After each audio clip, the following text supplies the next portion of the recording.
around 160 shillings for petrol and 140 shillings for diesel. What an oxymoron then there is, that the global oil prices are now around $98 per barrel, but Kenyans are paying upwards of 200 shillings. That is a paradox by itself. And even when we compare the regional prices, and especially Kenya being a home of a port, and Kenya having mechanisms like fuel stabilization fund, which is funded by Kenyans, it is not explainable logically how any of our neighbors should be selling fuel cheaper than Kenya. That is a paradox by itself. The last thing I want to address, and I want to bring it to the attention of Kenyans, and I've been doing it, but unfortunately, maybe many people block Kenyans from getting this real information. This scam called G2G. G2G is a scandal, it is a scam, and it is a business for senior government officials in Kenya. G2G, there is nothing government to government. Saudi Aramco is government in their area. And also the companies in the UAE are owned by government in those countries.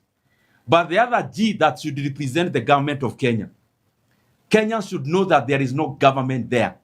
These are self-interested, greedy leaders who are profiteering from G2G as Kenyans brace themselves with the pain at the pump.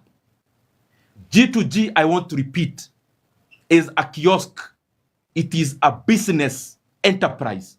It is a profit machine for senior government leaders in Kenya.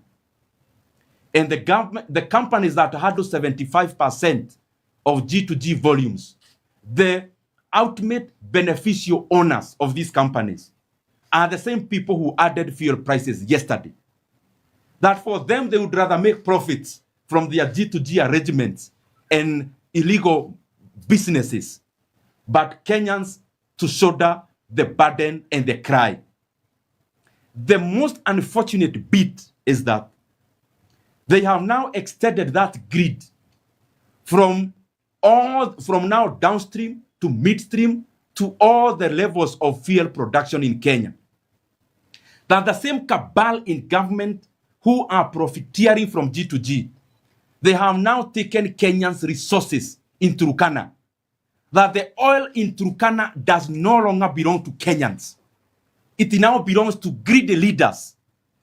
The same people profiteering from G2G, they have now stolen the Kenyan fuel and oil in Turkana. They are now exploring it and exploiting it for their own personal benefit. It is a big shame. And Kenyans cannot continue to be led in this kind of profligate and unabashed and uncontrolled greed. G2G, for avoidance of doubt, is a scandal. And the people who you see there purporting they are the owners of those companies are not. The second thing is that we have now also negotiated through the pain of Kenyans our political dealings. The G2G companies that were there previously belong to the original owners of government, the original one. Now, even those who joined, part of the negotiation that was there after the protest of 2024, that instead of addressing the issues Kenyans raised, leaders sat down to cut deals, and a few companies were introduced into G2G. One of them, you have seen it in today's newspapers on front page. That as Kenyans, we are talking about lowering taxes and lowering the cost of living. Leaders sat down in dark rooms and instead cut deals on introducing companies belonging to the then opposition. For them to be silenced, Kenyans had to pay the price. So, my friends in government, Kenyans will not continue to shoulder the burden of your greed through the dealings of G2G. That as they bear the pain in the pump, you are celebrating the profits.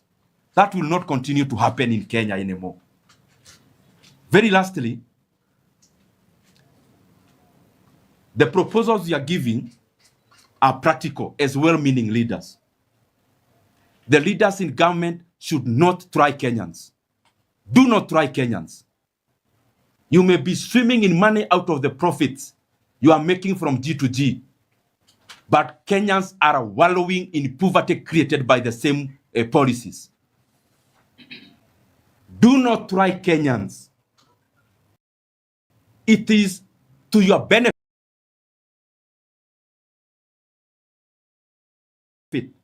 that soonest the government must call a consultative meetings of all the. We must reduce VAT further. We must reduce fuel levy, and we must provide extra not less than 5 billion shillings for an additional subsidy. And those practical solutions will bring down the fuel prices by at least 27 shillings. Let us not try the patience of Kenyans. It is to your benefit now. By following what Kenyans are proposing, don't argue with Kenyans, because soon you'll be arguing with yourself. Thank you very much. Question, Yes. Is it possible a real impact on going forward? Yes. If this fuel, the price of fuel remains the same at the pump, what is the likely effect from jobs to factories and all that? What is the likely effect for the farmers? Perfect. The farmers and all that? Yes. Second, the argument is that the amount they are using, the 7 shillings, the tax and all that, is the one which is being used for road constructions and all that. What would you say that they need that tax in order to build roads? Okay. Let me start with ramifications to the economy. One, we have already seen reactions, credible reactions from actors within our economy. Our economy runs on fuel, from transportation to energy generation to manufacturing and all other facets of our economy. So the likely effect, number one, is what you've already seen, that Kenyans will be made to pay more for transport. And transport in Kenya is not a leisure transport. It is an input. When you move from your home, from Rogai to come to town for work, transport is an input to what you are doing as a provider for labor.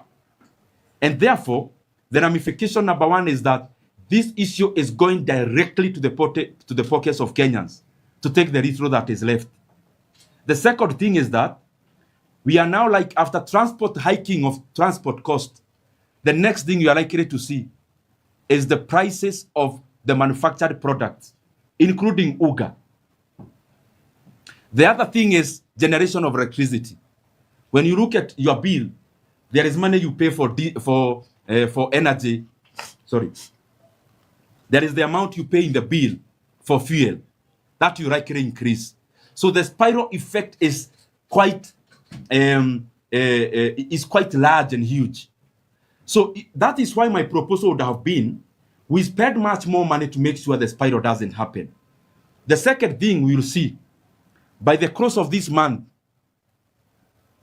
by the close of April, look at the inflation figures in Kenya. The inflation figures will climb up. And inflation is not just a macroeconomic parameter. Inflation communicates what Kenyans are going through. The other thing we are likely to see is that this effect must go into the strength of our local currency. Remember, when prices go up globally, even after we are told we pay this fuel through Kenya as the Kenya, either expect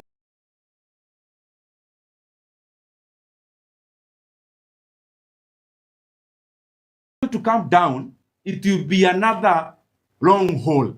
So instead of all that, why can't we arrest the issue where it should be arrested? That is my take. The other question about the 7 shillings fuel levy.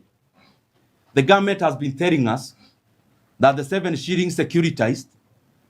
Number one, they got embarrassed in Washington, D.C. during the spring meetings, because the World Bank and the IMF told them that the money they purport to have securitized from fuel levy, they told them that that is an illegality. And they told them that those are illegal debts. So we are first of all dealing with an illegal thing. Securitization of the 7 shillings was illegal. So the banks that participated in that illegality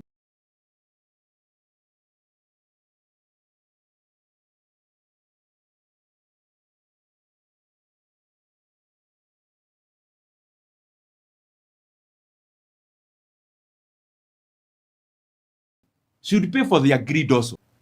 Instead, I hope they are paying school fees for that teaching. Because Kenyans have always told them securitization was illegal, but they still went to the US to ask IMF what securitization is. And the IMF told them the people who participated in it should be nowhere near the management of public resources. So that is what should happen. And not just debt is an illegal debt. The sovereign is not obliged to service odious debts.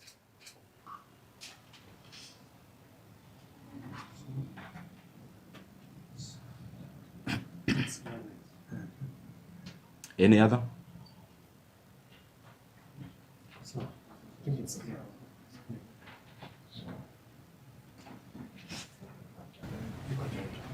So maybe kwa Kiswahili 1 minute.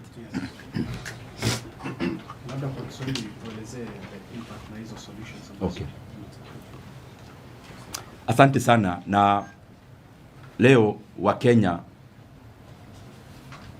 wameona ya kwamba serikali haijakuwa imejitayarisha vizuri kwa kuangazia mambo ya bei ya mafuta, kwa sababu tumeona nchi mingi duniani, watu wakubwa katika hizo serikali na nchi wamekuwa mstari wa mbele kwanza kuangalia vile watakabiliana na hii janga ya mambo ya bei ya mafuta. Lakini tumeona ya kwamba serikali imechukua muda, na badala ya kutoa mwelekeo mzuri, wamekuja jana kuwekelea mzigo kubwa sana kwa Wakenya.